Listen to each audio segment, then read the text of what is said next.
চিকেনের রেসিপিটা পুরোপুরি আমার নিজের মন থেকে করা। তো একরকম চিকেন খেতে খেতে আর ভালো লাগে না, তো আজকে একটু আলাদা রকমভাবে বানিয়েছি। দেখো কীভাবে বানিয়েছি।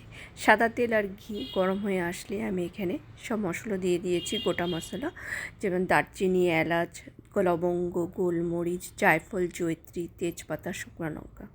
ফোড়ন দেওয়ার পর তারপর কেটে রাখা পেঁয়াজগুলো দিয়ে দিয়েছি। পেঁয়াজগুলো যখন আধা ফ্রাই হয়ে আসে তারপর পরিমাণ মতো লবণ দিয়েছি।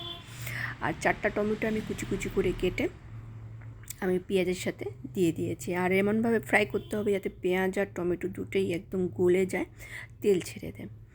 তো চিকেন কি হয়, আমাদের ঘরে যখনই রান্না করি একরকমভাবে করতে করতে বা খেতে খেতে ভালো লাগে না, একটু আলাদা রকম টেস্ট হলে ভালো লাগবে।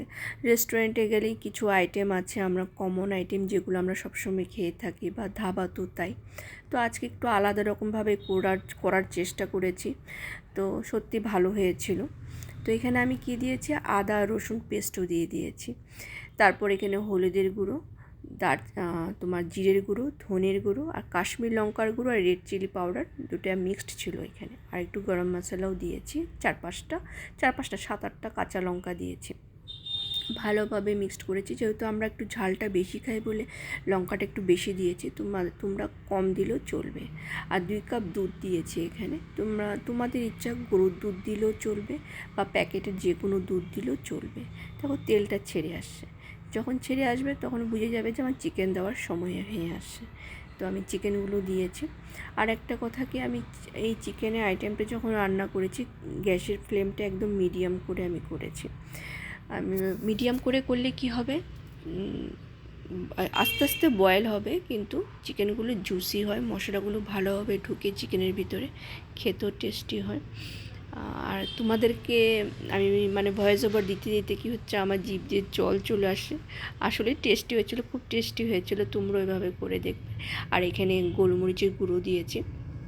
ভালোভাবে মিক্সড করে আমার চিকেন মোটামুটি রেডি হয়ে গেছে, মোটামুটি না একদম রেডি হয়ে গেছে। আমি এখানে 1 গ্লাস জল দিয়েছিলাম এই কারণে যে আমি রাইসের সাথে চিকেনটা খাবো। তোমরা পরোটা বলো, রুটি বলো, যে কোনো আইটেমের সাথে তোমরা এই চিকেনটা যদি খাও তাহলে জলটা না দিলেও চলবে। তো এখানে দেখো পুরো একদম চিকেনটা রেডি হয়ে আসছে, তেল ছেড়ে আসছে। তো আমার চিকেন রেডি। তো সত্যি খুব টেস্টি হয়েছিল, তোমরা ওইভাবে করে দেখবে।